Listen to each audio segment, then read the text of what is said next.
Hey guys, it's Kelly and welcome back to my channel. Today we are diving into another subcompact SUV, and that is the Kia Seltos. We just did a Chevy Trailblazer tour and I actually think these two cars are very comparable, so I would encourage you to go watch both and then let me know in the comments below which one you prefer. Now, when we're talking about these subcompact SUVs, I feel like kind of their role in the market is to, one, kind of replace some of the sedans that we've kind of seen go away over the years. Now manufacturers have one, maybe two sedans max, and they have a lot of SUVs. And Kia is probably the guiltiest for having a lot of SUVs. We've got the Sorento, we've got the Sportage, we've got the Soul, we've got the Seltos, we've got the Telluride. It's like now the EV9, the EV6, it's like how many SUVs do we need, Kia? How many? Well, apparently we need the Seltos, and this is their smallest SUV aside from the Soul, which, like, is the Soul an SUV? She's kind of a weird one, right? But this is smaller than the Sportage, smaller than the Sorento, very comparable to something like the Chevy Trailblazer. From an aesthetic standpoint, I think the Seltos is freaking darling, is what I think. She has got a lot of nice features going on. I'm sorry, the one we have is literally filthy and disgusting. Hopefully you can look past that. We also have a little spider friend up here. Hi, spider friend. Here's something I love. Kia has gotten very creative with materials, and we see this in a lot of these lower priced vehicles. Instead of having more interesting material, they add a texture or a pattern to make a material have some more dimension to it. Like adding this texture on this chrome. Then we go into a gloss black grille, and what I think is really nice about the Seltos is look how far out this daytime running light comes out. Just gives it a really interesting, stylish design, and I love that we're living in a world where just because you get a smaller car doesn't mean you get a boring car. You know what I mean? Let's move along to the side. Okay, so we are doing an SX Turbo all-wheel drive Seltos. This one has an MSRP of about $31,000, and although it does have some nice features and looks good, we are missing some key comfort and convenience features which we would find on the higher trim level. But for 31 grand, I want you to know what you're getting.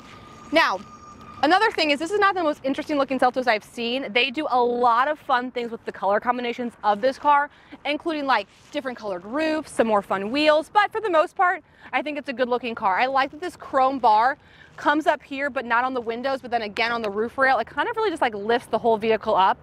And I just think it's well designed. I think it's cute. Let me know in the comments below. And then moving along to the back end, we've got kind of a light bar that goes across the back. Our new Kia logo is there, and it's okay.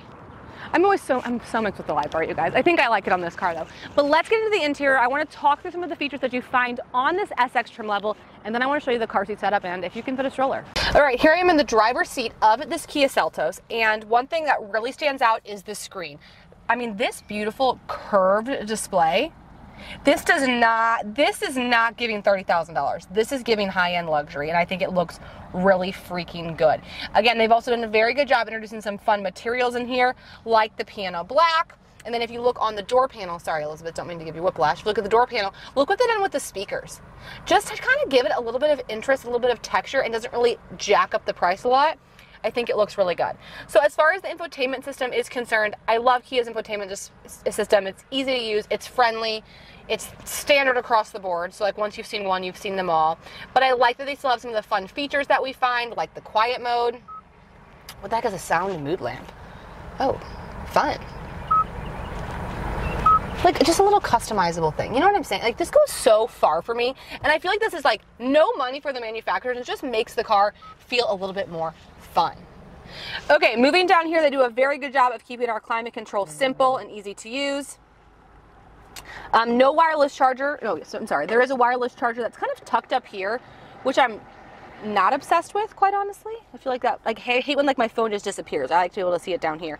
And then we have a USB and a USB-C, heated seats,